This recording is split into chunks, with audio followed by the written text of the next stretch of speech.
Salam pemirsa, berjumpa lagi bersama saya dalam pembahasan buku renungan yang judulnya Agama yang Bersinar. Buku renungan ini dituliskan oleh Nyonya Ellen G. White. Buku ini menyuguhkan kepada kita suatu cara yang lebih baik, menyingkapkan kepada kita suatu kehidupan yang lebih sederhana dan lebih manis. Semua pembaca akan penuh dengan kegembiraan dan kesukaan bersinar menyinarkan kasihnya dimanapun kita berada. Inilah ajakan yang sangat mulia yang Yesus berikan bagi masing-masing kita untuk menjadi terang dimanapun kita berada, untuk melakukan setiap kehendak Tuhan di dalam kehidupan kita. Oleh sebab itu, betapa pentingnya untuk kita datang di bawah kaki salib Tuhan, menyerahkan akan setiap beban-beban kehidupan kita, sehingga Dia dapat memberikan kelegaan, memberikan keringanan kepada kita, sehingga kita pun dapat melangkah hari demi hari sesuai dengan rencananya. Pada saat ini kembali lagi saya mengundang akan seluruh anggota keluarga dan saudara-saudara semua. Kita dapat berkumpul bersama-sama. Kita akan mempelajari nasihat firman Tuhan pada saat ini, dan biarlah rencana-rencana indah Tuhan itu akan menjadi bagian masing-masing kita. Kita akan masuk ke dalam judulnya, Upah di Surga. Ayatnya terdapat di dalam Matius 5 ayat 11 dan 12. Berbahagialah kamu jika karena aku kamu dicela dan dianiaya, dan kepadamu difitnahkan segala yang jahat. Bersukacita dan bergembiralah, karena upahmu besar di surga. Sebab demikian juga telah dianiaya nabi-nabi yang sebelum kamu. Ya, jadi ini suatu pengharapan bagi masing-masing kita, di mana kita harus belajar sebagai umat-umat Tuhan yang hidup di akhir dari dunia ini. Kita harus senantiasa berbahagia di dalam setiap celaan, di dalam setiap aniaya. Dan kita juga harus bersuka cita dan bergembira karena upah kita itu besar di dalam kerajaan surga.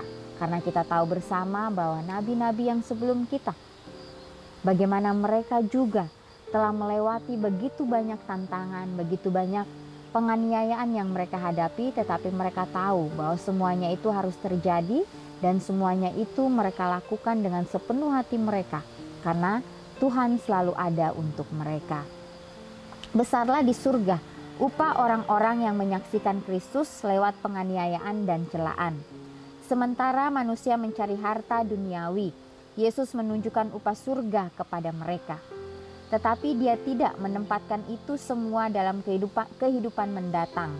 Itu dimulai dari dunia ini. Pada zaman dulu, kala Tuhan menampakkan diri kepada Abraham dan berkata, "Akulah perisaimu, upahmu akan sangat besar." Inilah upah semua orang yang mengikut Kristus, Yahweh Immanuel. Di dalam Dialah tersembunyi segala harta, hikmat, dan pengetahuan. Dalam Dialah berdiam secara jasmania seluruh kepenuhan kealahan, supaya simpati kepadanya, supaya mengenalnya, supaya memilikinya. Apabila hati semakin dibukakan untuk menerima sifat-sifatnya, untuk mengetahui kasih dan kuasanya, untuk memperoleh kekayaan Kristus yang tak terselidiki itu, untuk lebih memahami betapa lebarnya dan panjangnya dan tingginya dan dalamnya kasih Kristus, dan dapat mengenal kasih itu sekalipun melampaui segala pengetahuan. Ya, jadi inilah bagaimana kita sebagai umat-umat Tuhan, kita kembali lagi diberikan suatu pemahaman, ya, diberikan suatu pelajaran kepada kita bahwa kita harus mengingat setiap perjalanan kehidupan kita tentunya tidak akan pernah mulus, ya, karena kita masih hidup di dunia yang penuh dengan dosa. Bagaimana setan bekerja keras untuk menjatuhkan setiap umat manusia. Tetapi kita harus mempunyai keyakinan bahwa Tuhan mempunyai kuasa yang begitu luar biasa, sehingga kita harus mengandalkan Dia di dalam kehidupan kita setiap saat. Di sini juga disinggung mengenai Tuhan menampakkan diri kepada Abraham dan berkata, "Akulah perisaimu, upahmu akan sangat besar." Iman Abraham membawa kehidupannya begitu luar biasa. Walaupun dia mendapati pencobaan-pencobaan di dalam kehidupannya, tetapi Abraham tetap teguh di dalam imannya kepada Tuhannya. Abraham harus menyerahkan anaknya satu-satunya. Di situ dia merasakan kesedihan. Di situ dia merasa tertekan. Tetapi Abraham yakin bahwa Tuhan yang memberi itu semua. Karena dia lebih mengasihi Tuhan daripada apapun di dunia ini. Sehingga yang Tuhan katakan kepadanya, dia turuti itu. Dan di dalam penurutannya itu, Abraham mempunyai suatu upah, yaitu upah kedamaian di dalam kehidupannya. Di sini dikatakan, upahmu akan sangat besar. Inilah upah semua orang yang mengikut Kristus. Di dalam dialah tersembunyi segala harta, hikmat, dan pengetahuan. Ya, jadi hanya Tuhanlah yang dapat memberikan kita hikmat dan pengetahuan untuk terus melakukan setiap kehendaknya di dalam kehidupan kita masing-masing. Dan di sini juga disampaikan bahwa kasih dan kuasanya Kristus itu sangat lebar, sangat panjang dan tinggi dan dalam. Kasih Kristus itu, dan dapat mengenal kasih itu sekalipun ia melampaui segala pengetahuan. Ya, kita tidak bisa ukur akan kasih Kristus di dalam kehidupan kita. Karena kasihnya begitu luar biasanya. Aku berdoa supaya kamu dipenuhi di dalam seluruh kepenuhan Tuhan. Inilah yang menjadi bagian hamba-hamba Tuhan dan kebenaran yang mereka terima daripadaku. Demikianlah firman Tuhan. Sukacita inilah yang memenuhi hati Paulus dan Silas ketika mereka berdoa dan menyanyi, memuji Tuhan pada waktu tengah malam di penjara Filipi. Ya, tadi di sini diberikan contoh bagaimana iman Abraham itu membawakan suatu kedamaian di dalam kehidupannya. Kedamaian yang tidak pernah dia rasakan sebelumnya. Dan kembali lagi di sini contoh mengenai Paulus dan Silas pada saat mereka berada di penjara. Ya, mereka tidak menunjukkan kesedihan di raut wajah mereka. Mereka tidak menunjukkan kemarahan. Tetapi mereka bersyukur, mereka bersukacita dengan memuji dan memuliakan nama Tuhan. Jadi inilah suatu contoh yang begitu luar biasa. Ya, yang Tuhan sudah berikan kepada kita sehingga kita juga boleh dapat melakukan yang sudah diteladani oleh para nabi-nabi pada zaman dahulu. Kristus di samping mereka dalam penjara. Ya. Dan cahaya kehadirannya menyinari kegelapan dengan kemuliaan istana surga. Dari Roma, Paulus menulis, tanpa menghiraukan belenggunya. Apabila dia melihat tersebarnya Injil itu, tentang hal itu aku bersuka cita. Dan aku akan tetap bersuka cita. Dan kata-kata Kristus sendiri di atas menggema kembali dalam pekabaran Paulus kepada gereja di Filipi. Di tengah-tengah penganiayaan mereka, bersukacitalah senantiasa dalam Tuhan. Sekali lagi kukatakan, bersukacitalah. Ya, ini ditulis di dalam khotbah di atas bukit halaman 44 dan 45. Ya, jadi bagaimana kita harus belajar untuk bersyukur, bersukacita dalam setiap celaan, dalam setiap aniaya, dalam setiap kesusahan yang kita hadapi.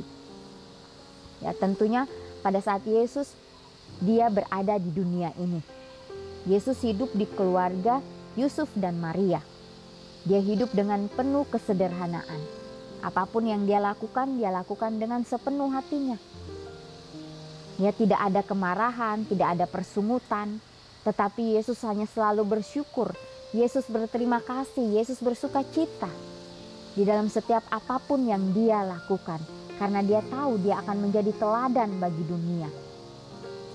Dia harus memberikan yang terbaik bagi umat-umat Tuhan.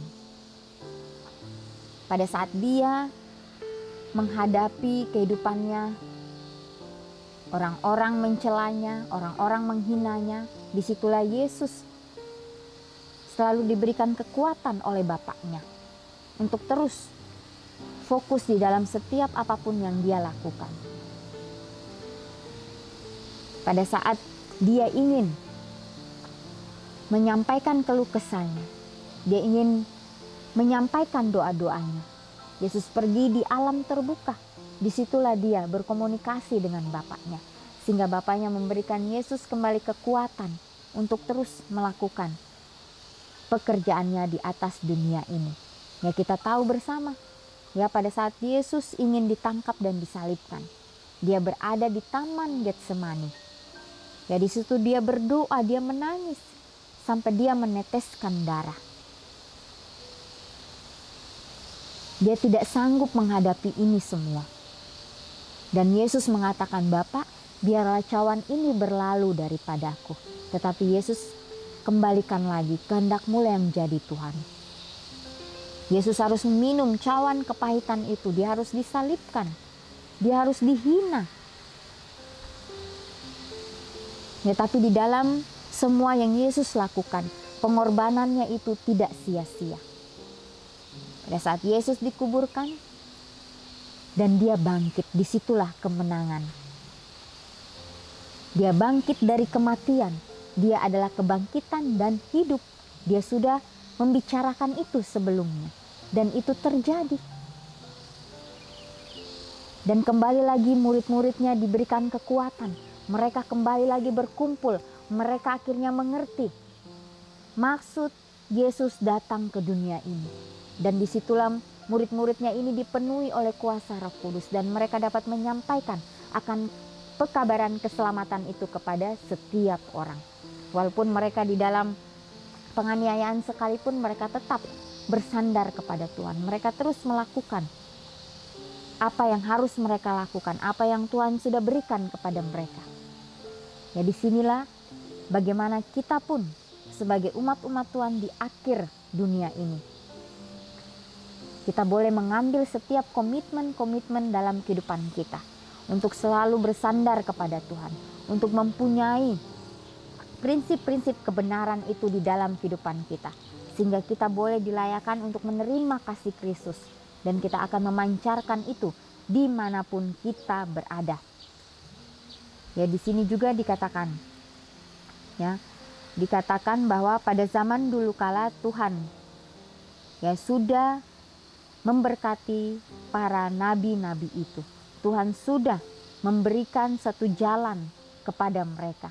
Dan pada saat ini juga Tuhan akan memberkati kita yang mau untuk datang di bawah kaki salib Tuhan, menyerahkan akan kehidupan kita. Dikatakan, dan aku akan tetap bersuka cita. Dan kata-kata Kristus sendiri di atas menggema kembali dalam pekabaran Paulus kepada setiap gereja di Filipi. Ya, dan inilah yang akan diserukan kembali.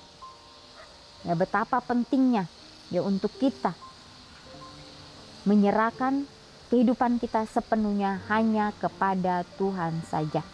Ya. Dan dikatakan sementara manusia mencari harta duniawi, Yesus menunjukkan upah surga kepada mereka. Ya, jangan kita terbuai ya dengan harta-harta duniawi itu, karena itu sifatnya hanya sementara. Ya, biarlah kita mau menerima atau mengumpulkan akan harta kita ya di surga, yaitu bagaimana kita memperbaiki akan karakter kita yang buruk. Kita gantikan itu dengan karakter Kristus, sehingga kehidupan kita hari demi hari boleh sesuai dengan kehendaknya. Ya, dikatakan tadi di sini betapa lebarnya dan panjangnya dan tingginya dan dalamnya kasih Kristus. Ya, dan kita dapat mengenal kasih itu sekalipun ia melampaui segala pengetahuan. Ya, inilah yang Yesus sudah berikan bagi masing-masing kita. Biarlah kita dapat mau menyambut akan kasih yang Yesus sudah berikan untuk kita. Ya, walaupun kita sebagai manusia biasa, ya seringkali kita masih merasa ragu, kita khawatir. Ya, tetapi renungan kita pada saat ini kembali lagi memberikan kita kekuatan. Ya, untuk kita meninggalkan kekhawatiran kita, keraguan kita. Biarlah kita mau menyerahkan pikiran kita hanya kepada Kristus saja, yang akan membantu kita untuk terus melangkah hari demi hari sesuai dengan kehendak-Nya. Ya pemirsa, inilah nasihat firman Tuhan pada saat ini. Biarlah ini dapat menjadi berkat bagi masing-masing kita. Kita doakan dengan sungguh-sungguh, sehingga kita pun dapat menjadi pembawa-pembawa damai itu dimanapun kita berada. Kita akan berjumpa lagi di kesempatan yang berikutnya dan Tuhan memberkati.